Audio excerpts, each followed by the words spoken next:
Assalamualaikum warahmatullahi wabarakatuh. Salam sejahtera, salam bahagia, salam sehat. Kita dijauhkan dari wabah atau pandemi COVID-19 yang sekarang pemerintah sudah mendistribusikan vaksin. Semoga COVID ini akan segera berakhir, ya, akan segera selesai dan kita bisa melakukan aktivitas kembali sebagaimana sebelum tahun 2020 atau sebelum tahun 2019. Kawan-kawan semua, beberapa saat yang lalu kita dihadapkan atau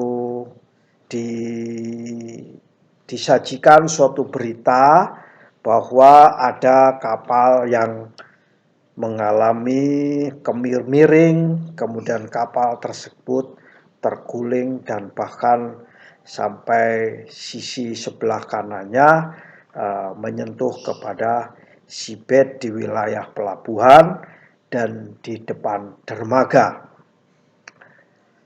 Sebenarnya situasi seperti ini sudah sering terjadi, ya, di belahan-belahan bumi manapun, ya. Itu sering kali terjadi. Taruh kata misalnya di Korea Selatan beberapa tahun yang lalu ada kejadian yang dikenal dengan kapal passenger juga, yaitu Sewol, ya. Sewol ini namanya kapal dari Korea, ya. Kapal tersebut dimodifikasi, dibeli dari Jepang, kemudian dimodifikasi oleh Korea, kemudian dioperasikan. Dan student di sana, murid-murid SMA atau sederajat itu dalam keadaan vacation atau berlibur pada saat itu, dia menuju ke suatu pulau, ya, kalau nggak salah di Jeju Island, dan kapal tersebut mengalami miring dan akhirnya kapal tersebut tenggelam. Begitu juga terjadi di wilayah Asia yang lain, yaitu di Bangladesh, ya. Bangladesh itu banyak kapal-kapal yang dimuati overload penumpangnya, kemudian kadang-kadang dimodifikasi juga untuk kepentingan penumpang. Dan di Bangladesh itu juga sering terjadi kapal yang miring dan akhirnya tenggelam ke laut. Di Eropa juga demikian, di Mediterranean sampai di Eropa itu ada namanya Stockholm Agreement yang mengatakan berkaitan dengan kapal-kapal yang stabilitas kapal yang mengarungi wilayah Mediterranean, dan waktu itu dibuatkan agreement. Nah, tapi mereka lebih banyak kepada impact daripada tergulingnya kapal itu, yaitu karena pencemaran, ya. Dan itu impactnya cukup besar kalau di Laut Mediterania. Dan IMO juga membuat satu resolusi baru, ya, yang terkait dengan kapal ini, ya, kapal passenger terutama dan kapal ferry, ya, itu. Nah, itu di dalam IMO itu dan di Eropa itu concern kepada stabilitas kapal. Tahun 2009, 2007, 2008 dan 2009 itu ada namanya pemeriksaan stabilitas kapal, tidak saja dengan cara yang konvensional, yaitu dengan cara deterministik, tetapi dilakukan juga dengan cara probabilistik, ya, Jadi tidak saja seperti kita hitung sesuai dengan index stability dan ketemu masing-masing kompartemen, dikasih beban, dimiringkan dan dihitung. Nah, itu tidak seperti itu, tapi dengan menggunakan probabilistik. Nah, apa yang saya sajikan ini, fenomena yang ada saat ini, kejadian kapal terguling, respon dunia, respon Uni Eropa, respon IMO ya, respon semua negara-negara ini sebenarnya concern, termasuk Indonesia juga concern.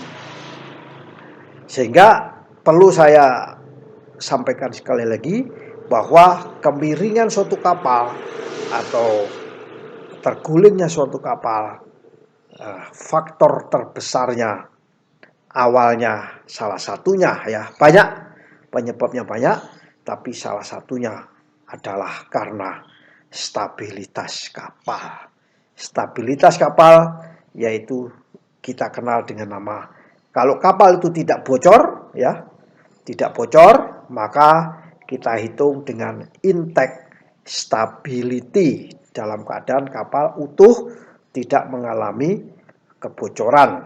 Nah, di situ terdapat momen pengembali sehingga kapalnya meskipun miring ke kiri dan ke kanan, kapalnya masih bisa kembali ya. Nah, kali ini saya akan berbagi bagaimana sih caranya kita sebagai seorang praktisi maritim memeriksa stabilitas, intact stabilitas kapal kita. Kawan-kawan semua, saya mempunyai beberapa catatan terkait dengan kemiringan kapal ini ya. Kapal sebenarnya kemiringan ini diuji dengan istilah ya inclining test ya. Makanya jangan kaget kalau kapal itu dimiringkan, itu tujuannya agar mengetahui titik berat longitudinal terhadap garis sumbu lurus yang searah dengan sumbu kapal, eksis kapal, atau transversal, titik berat transversal, dan titik berat vertikal kapal. Tujuannya untuk menentukan titik berat kapal. Dan begitu titik berat kapal ketemu namanya dengan jari-jari metasenter, namanya MG ya, MG ya. Jadi sepanjang itu masuk di dalam kriteria stabilitas ya, makanya kita nanti akan ada sesi sendiri bagaimana itu namanya Intact Stability Code, yaitu tahun 2008 ya, tahun 2008. Jadi setiap kapal yang dibangun pasti pada akhir proses pembangunannya itu dilakukan inclining test ya, inclining test. Karena untuk kapal penumpang ya, kapal penumpang di situ sesuai dengan SOLAS, kapal penumpang dengan ukuran berapapun ya, ukuran berapapun itu pasti harus ada namanya inclining test. Sedangkan untuk kapal kargo ya, kapal yang panjangnya lebih besar dari 24 meter atau sekitar 6 kali frame 600 mili, itu harus mengikuti proses pembangunannya. Di ujung terakhir proses pembangunannya pasti ada namanya inclining test. Pertanyaannya sekarang, bagaimana halnya dengan kapal-kapal yang dibeli second, kapal-kapal yang dibeli bekas, kapal-kapal yang sudah tidak tahu tahun pembangunannya? Maka biasanya badan klasifikasi yang sudah ditunjuk oleh pemerintah untuk mengeluarkan sertifikat load line ya, statutory, itu akan memberlakukan menguji kondisi berat kapal ya, berat kapal kosong maksudnya, berat kapal kosong, supaya tahu titik berat sekarang ini berapa. Karena seiring dengan perjalanan waktu dari tahun ke tahun, itu kapal pasti ada perubahan ya. Ya, syukur-syukur kapal tidak ada perubahan. Jika kapal ada perubahan tidak diketahui, maka dipastikan kapal itu akan terjadi perubahan karakteristik daripada stabilitas kapal. Nah, biasanya kalau kapal yang kapal bangunan lama di akhir pada saat turun dok, Ya, turun dock itu karena surveyornya ingin yakin titik beratnya nggak berubah, ya, maka dilakukanlah inclining test, yaitu uji kapal dimiringkan, dikasih beban, ya, miring ke kanan, diukur di mana letak titik beratnya, dimiringin ke kiri, diukur di mana titik beratnya. Itu namanya lead weight condition atau displacement kapal dalam kondisi kapal nggak ada muatan atau LWT condition. Nah, itu adalah sebagai langkah awal. Kalau kita dalam proses pengedokan kapal-kapal kita dan kita tidak lakukan mengetahui perubahan titik berat kapal kita, maka kemungkinan kapal kita itu kalau terbebani muatan bisa terguling, bisa miring gitu ya, bisa mengalami kemiringan gitu. Untuk bisa menghitung intake stability code itu kita bisa mengadopsi buku, ya. Tolong kita bisa memahami, mungkin dicari apa itu buku intake stability. Mudah-mudahan saya ada. Kalau yang ingin minta kopi dari saya mungkin bisa kontak saya, akan saya kopikan. Itu namanya IS code tahun 2008, ya. Atau bisa kita download lewat IMO MSC resolusi 421 kalau salah. Itu pertemuan ke-98, itu juga membahas masalah intake stability code. Jadi ingat, yang pertama pasti bila kapal itu tidak diketahui titik beratnya atau tidak diketahui perubahan titik beratnya, biasanya di akhir tidak lebih dari 5 tahun harus diubah, dicek perubahannya, maka kemungkinan besar kapal tersebut bisa miring atau terguling. Ya, tidak kapal yang kemarin itu, tapi seluruh kapal, yaitu seluruh kapal penumpang berapapun ukurannya, atau kapal kargo yang panjangnya lebih besar dari 24 meter. Itu adalah clue pertama kenapa kapal kita bisa miring. Kita bisa memeriksa sendiri. Katakan kita ingin jalan, ternyata belum dilakukan pemeriksaan titik beratnya. Upayakan minta kepada badan klasifikasi atau minta kepada pemerintah. Pemerintah dan badan klasifikasi itu biasanya, ya, Pak, sulit Pak untuk bisa mendapatkan data itu. Nah, kalau dulu itu kapal dibangun dalam sister ship dulu. Di Jepang itu bangun kapal dalam bentuk sister ship. Di China juga bangun kapal dalam bentuk sister ship. Waktu masih ekonomi dunia masih bagus, ya, sebelum tahun 2008 itu ekonomi dunia masih bagus. Nah, apa namanya, data sister ship itu bisa dipakai untuk kapal-kapal yang dibangun. Misalnya pernah bangun kapal A, terus bangun kapal B sister ship dengan kapal A. Maka pemerintah biasanya ini sesuai dengan SOLAS ini, ya. Sesuai dengan SOLAS, pemerintah itu mengizinkan data-data dari kapal sister ship. Cuman harus ada catatan. Jadi catatan untuk kapal sister ship itu ada ketentuannya, tidak boleh asal pakai. Nah, bagaimana ketentuannya? Untuk kapal yang ukurannya 160 meter ke atas, ya, maka perubahan titik beratnya itu tidak boleh melebihi 1%. Nah, makanya kalau kapal-kapal yang gede itu tidak boleh melebihi perubahannya 1% daripada beratnya dia. Berat kapal kosong, ya, itu tidak boleh. Sedangkan kapal yang panjangnya kurang dari 50 meter, ya, kapal yang panjangnya kurang dari 50 meter, maka deviasi atau penyimpangan titik beratnya tadi itu tidak boleh penyimpangan beratnya, penyimpangan beratnya tidak boleh melebihi 2%. Nah, ini ada clue-nya.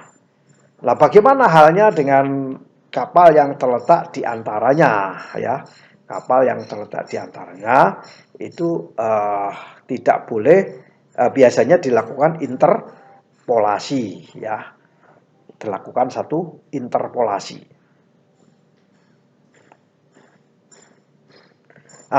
Untuk kapal yang ini yang deviasi berat, ya, sorry, tadi itu posisi letaknya, ya, posisi letaknya dan titik beratnya. Coba ini saya baca solasnya. This is 1%, so ya.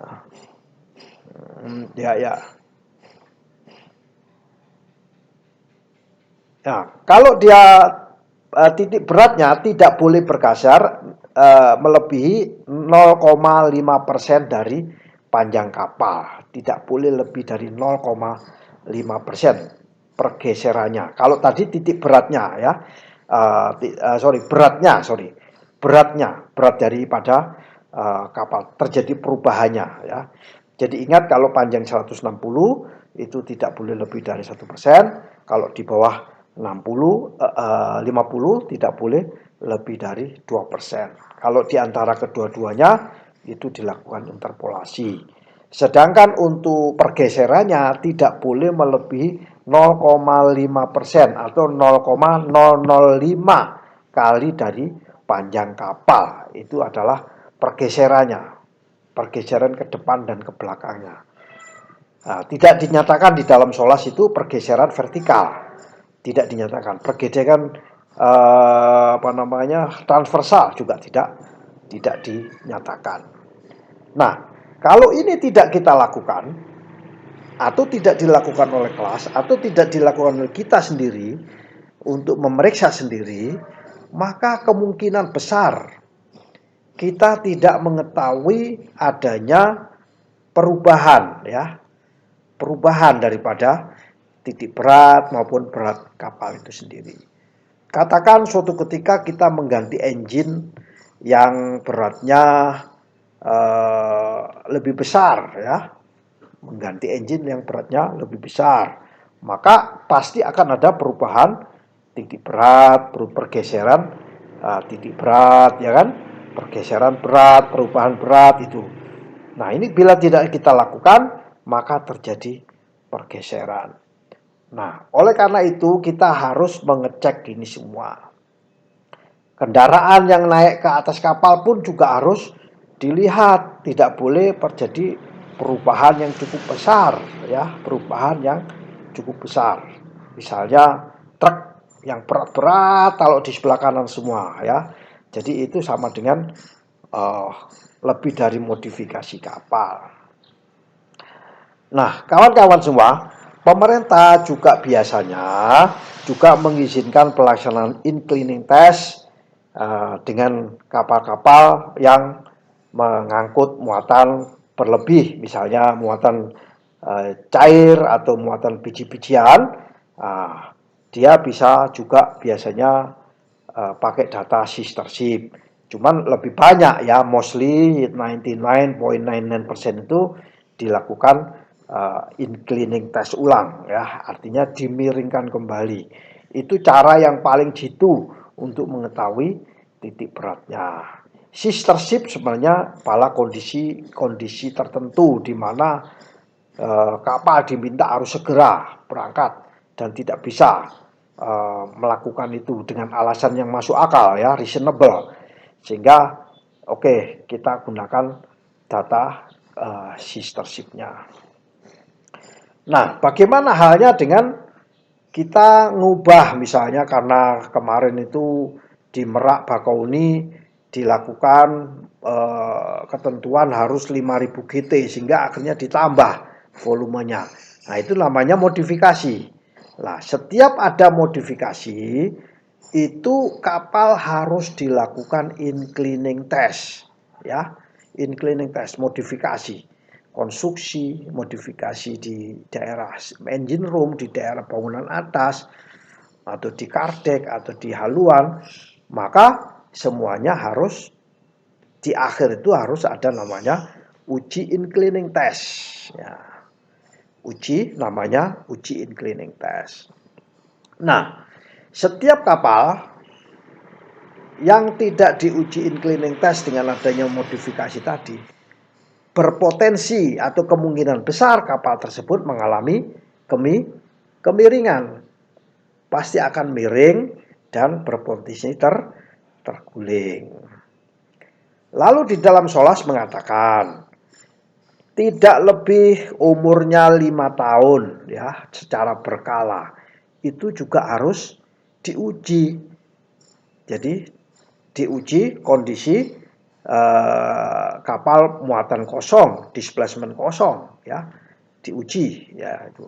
Sehingga supaya tidak terjadi hal-hal yang tidak diinginkan, dan itu disarankan oleh pemerintah ya. Penyimpangan untuk displacement, perubahan displacement itu tidak boleh melebihi dari 2% ya, tidak boleh melebihi dari 2%. Dan longitudinal titik beratnya tidak boleh melebihi 1%. Ya, itu dari resolusi IMO 421 pertemuan IMO MSC 421 pertemuan 98 ya. Nah, ini kalau tidak kita lakukan, kita pasti akan dihadapkan kapal kita itu miring dan terguling. Nah, oleh karena itu kita harus cek lagi syaratnya apa, ada perubahan ya. Maka draft marknya itu harus diukur ulang. Makanya surveyor itu biasanya melakukan uji freeboard ya. Pertama uji freeboard, semuanya dicek lagi ya, load line marknya dicek lagi, kemudian syarat-syarat depan dicek lagi di haluan, tandanya apa sudah betul apa tidak. Nah, kalau sudah betul, oke, bisa dapat sertifikat load line. Tapi kalau tidak, maka biasanya tidak bisa dapat. Nah, ada satu modifikasi, misalnya kapal itu nggak bisa dipasang di tempat itu, maka harus ditempatkan di tempat lain, ya, yang bisa dilihat oleh orang, ya, orang yang memeriksa atau siapapun yang untuk kepentingan kapal itu sendiri. Nah, ini perlu kita camkan, gitu, kita jadikan satu pegangan. Kenapa kapal-kapal di dunia ini, ya, tidak saja di Indonesia, tidak saja di Jawa, Sumatera, Kalimantan, Sulawesi, tetapi seluruh dunia, di Singapura, di Vietnam, Korea, China, di India, Bangladesh, ya, Mediterania, Amerika, semuanya akan mengikuti regulasi nomor 5 daripada safety of life at sea. Demikian kira-kira dari saya sharingnya, lebih kurangnya saya memohon maaf. Wallahul muwaffiq ila aqwamit thoriq.